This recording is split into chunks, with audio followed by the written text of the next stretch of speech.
സുലൈമാനെ, സുലൈമാന്റെ സമ്മതത്തോടെയാണോ ഈ കല്യാണം ഉറപ്പിച്ചത്? ഒന്ന് പതുക്കെ. ഈ സുലൈമാൻ എന്നുള്ള വിളി ആരെങ്കിലും കേൾക്കും. കേക്കട്ടെ. എന്താ പേടിയാണോ? സുലൈമാനാണ് നിങ്ങൾ നിറഞ്ഞ ഗോപിയെ കല്യാണത്തിന് സമ്മതിക്കില്ലല്ലേ?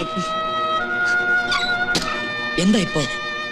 സുലൈമാനാണെന്ന് അറിഞ്ഞോണ്ട് തന്നെയാ ഞാൻ ഇഷ്ടപ്പെട്ടതും സ്നേഹിച്ചതും.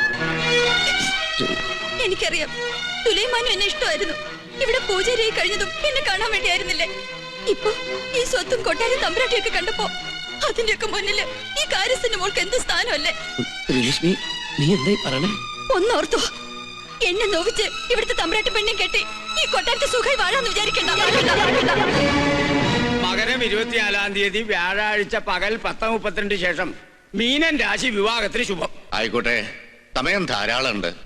നാളെ അറിഞ്ഞ് നടത്തണമെന്നാണ് എന്റെ ആഗ്രഹം. അത് വേണോ? എല്ലാവരും അറിഞ്ഞിട്ട് ഈ കല്യാണം നടത്തണോ? അത് പിന്നെ പ്രശ്നമാവും. എന്ത് പ്രശ്നം? ഗോവിന്ദൻ നായർ പറഞ്ഞതിൽ കാര്യമുണ്ട്. അബ്ദുൾ റഹ്മാൻ വന്നിരിക്കുന്ന വാശിയില്ല. ഈ കല്യാണം മുടക്കാൻ അയാൾ പരമാവധി ശ്രമിക്കും. അതെ അതെ, അത് തന്നെയാ എനിക്കും പറയാനുള്ളത്. കല്യാണം ഗുരുവായൂർ വെച്ചു വളരെ വേണ്ടപ്പെട്ടവരെ മാത്രം ക്ഷണിച്ചു വരുത്തി നടത്തിയല്ലേ നല്ലത്. അതാണ് എന്റെ അഭിപ്രായം. എല്ലാം തീരുമാനിച്ചു കഴിഞ്ഞോ? വരനെ കുറിച്ച് ശരിക്കും അന്വേഷിച്ചിട്ട് തന്നെയാണ് തീരുമാനം. മോളെ, നിനക്കിതെന്താ പറ്റിയേ? പഴയ ചരിത്രം ഇനി ആവർത്തിക്കണോ? തമ്പുരാക്കന്മാരോട് സംസാരിക്കാൻ നീ ആളായോ? പുറത്തു പോടി. ഞാൻ പോവാം. അതിനു മുൻപ് ഒന്ന് ചോദിച്ചോട്ടെ, ഒരു ഇസ്ലാമിനെ കൊണ്ട് തന്നെ ഗോപിയുടെ വേളി നടത്തണോ? നീ ആരെ കുറിച്ചായി പറയണേ? ബാധയാ, ഇത് ബാധയാ. എന്റെ ദേഹത്തൊന്നും ഇവളുടെ ദേഹത്ത് കരുതാ. അസംബന്ധം പറയാതെ പോടി. ഇല്ല. അയാൾ ഉണ്ണികൃഷ്ണനല്ല. ഉണ്ണികൃഷ്ണനായിട്ട് വേഷം കെട്ടി വന്ന ചതിയനാ, ചതിയൻ. ബഹുമാനപ്പെട്ട തിരുമനസഭകളെ, മറ്റു തമ്പുരാക്കന്മാരെ, കേറി വന്നാൽ തലയടിച്ച് പൊട്ടിക്കുമെന്ന് ഉറപ്പുള്ളതുകൊണ്ടാണ് നോം ഇങ്ങനൊരു സാഹസത്തിന് മുതിരുന്നത്. പൂജ ചെയ്യാൻ പൂണൂലിട്ട് വന്ന ഉണ്ണികൃഷ്ണൻ ആരാണെന്ന് നിങ്ങൾക്കറിയോ? നോം പറയാം. കേട്ടില്ല എന്ന് തോന്നുന്നു. ലോട്ടറി ഇവിടെ നിൽക്കുക, സൈക്കിൾ ഇട്ട് വരിക.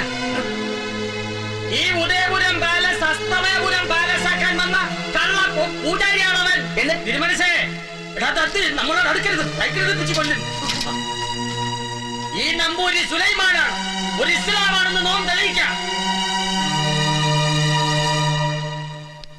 ഈ കേട്ടതെല്ലാം സത്യമാണോ? അല്ല, അവൻ പറയുന്നത് നുണയാണ്. നുണയല്ല, സത്യമാണ്. പച്ചവെള്ളം പോലെ സത്യമാണ്. മറുപടി ഇവൻ പറയട്ടെ. ഞാൻ ഉണ്ണികൃഷ്ണനാണ്. ഇപ്പൊ എല്ലാവർക്കും മനസ്സിലായില്ലേ ഇവൻ ശുദ്ധ ബ്രാഹ്മണനാണെന്ന്? പൂന്നൂല്. നുണ, ശുദ്ധ നുണ. ഇവൻ ഇസ്ലാമാണ്. തമ്പുരാന്റെ ശത്രു അബ്ദുൾ റഹ്മാന്റെ മകൻ സുലൈമാൻ. ഇയാള് പറയുന്നത് വിശ്വസിക്കരുത്. പഴയ വൈരാഗ്യം കൊണ്ട് പറയണതാ. ഈ നിൽക്കണ ഉണ്ണികൃഷ്ണൻ എന്ന സുലൈമാൻ അയാളുടെ മകനല്ലെന്ന് അബ്ദുൾ റഹ്മാൻ പറയട്ടെ.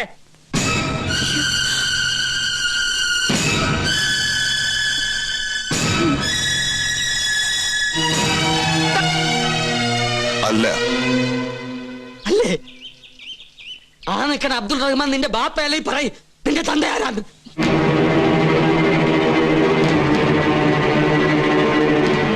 എന്താ മിണ്ടാത്തത്? തന്ത ആരാണെന്ന് അമ്മ പറഞ്ഞു തന്നിട്ടില്ലേ? ആ നിൽക്കുന്ന അബ്ദുൾ റഹ്മാനാണ് എന്റെ പാപ്പ. എടാ, ഒന്നും ചെയ്യില്ല. നിൽക്കണോ?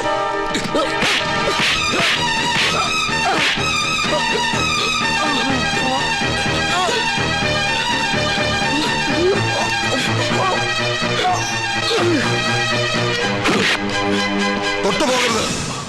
പണ്ട് നീ എന്റെ ഈ കാല് തല്ലിയൊടിച്ചപ്പോ ചോദിക്കാൻ എന്റെ ബാപ്പ ഇല്ലായിരുന്നു. എന്റെ മോന്റെ ദേഹത്ത് കൈവച്ചാൽ നിന്റെ കൈവെട്ടാൻ അവന്റെ ബാപ്പയുണ്ട്. വടാ.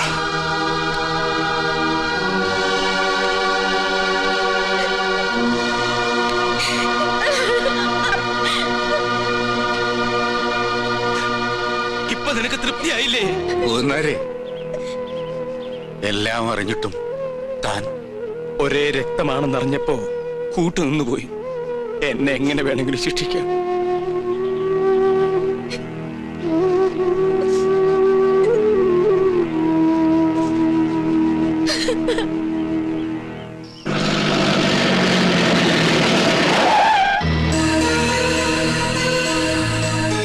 നിങ്ങളിതെവിടെയാണ്?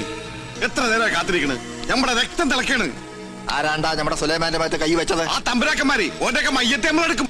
ഈ രാത്രി കൊണ്ട് ആ കൊട്ടാരം പൊളിച്ചു മാറ്റി അവിടുത്തെ തമ്പുരാക്കന്മാരെ മുഴുവൻ വെട്ടി നുറുക്കണം. നാളെ പുലർച്ചയ്ക്ക് മുമ്പ് തീരണം. നമ്മുടെ ആളുകളെ വേണ്ട, ഇതൊരു വർഗീയ ലഹളയാക്കി മാറ്റണ്ട. മോനെ, കൊച്ചപ്പയ്ക്ക് വേറെ ഒരു പണിയില്ലേ? നിങ്ങൾ എന്റെ ബാപ്പയുടെ ആളുകളാ, അതുപോലെ അവരെന്റെ അമ്മയുടെ ആളുകളും. പരസ്പരം പടവെട്ടിച്ചാകാൻ ഞാൻ സമ്മതിക്കില്ല. അബ്ദുള്ള, ഇത് കേട്ടാ എന്റെ മോൻ പറയണേ?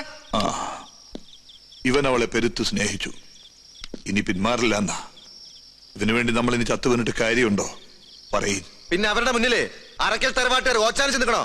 തോൽക്കാൻ പാടില്ല. ജയിക്കാൻ ഞാൻ നോക്കിയിട്ട് ഒറ്റ വഴിയേ ഉള്ളൂ. ആ പെണ്ണിനെ വിളിച്ചിറക്കിക്കൊണ്ട് പോരണം.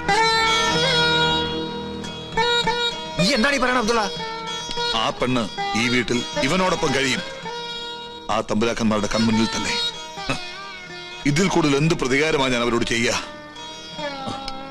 സുലൈമാനെ, നീ വിളിച്ചിറക്കിക്കൊണ്ട് വരണോ അവളെ?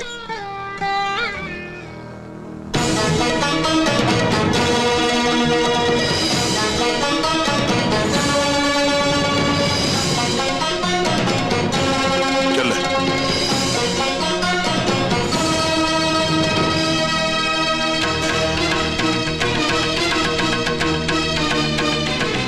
എന്തിനാ നീ ഇപ്പൊ ഇങ്ങോട്ട് വന്നത്?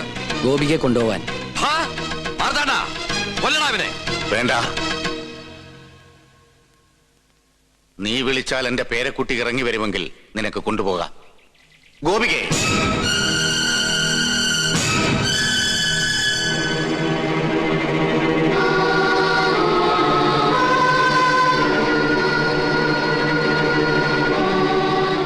നിന്നെ കൊണ്ടുപോകാനേ വന്നത്.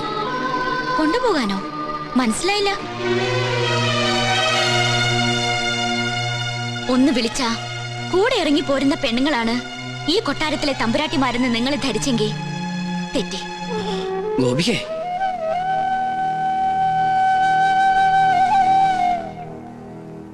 എല്ലാ സത്യങ്ങളും നിങ്ങൾക്ക് പറയായിരുന്നില്ല എന്നോട്. തെറ്റാണ് ഞാൻ ചെയ്തത്. ആരാണ് ഞാനെന്ന് പറഞ്ഞില്ല. പക്ഷേ എനിക്ക് പോലും ഉത്തരം അറിയാത്തൊരു ചോദ്യമുണ്ട്. എന്താ എന്റെ ജാതി? ഈ കൊട്ടാരത്തിൽ പിറന്ന മാളവേ തമ്പുരാട്ടിയിൽ അബ്ദുൾ റഹ്മാൻ ഉണ്ടായ എന്റെ ജാതി ഏതാന്ന് നിങ്ങൾ ആരെങ്കിലും ഒന്ന് പറഞ്ഞതാ? ജാതിക്കും മതത്തിനും മീതെ എന്റെ സ്നേഹത്തിന് നീ വിലകൽപ്പിക്കുന്നുണ്ടെങ്കിൽ കൂടെ വരണം. എന്റെ മുത്തശ്ശന്റെ സമ്മതത്തോടെ അദ്ദേഹം തരുന്ന താലി കെട്ടി എന്നെ കൂട്ടിക്കൊണ്ടു പോകാൻ കഴിയും നിങ്ങൾക്ക്. അല്ലാതെ ഞാൻ വരില്ല. ഇനി ഈ കൊട്ടാരത്തിൽ മറ്റൊരു മാളവിക തമ്പുരാട്ടി ഉണ്ടാവില്ല.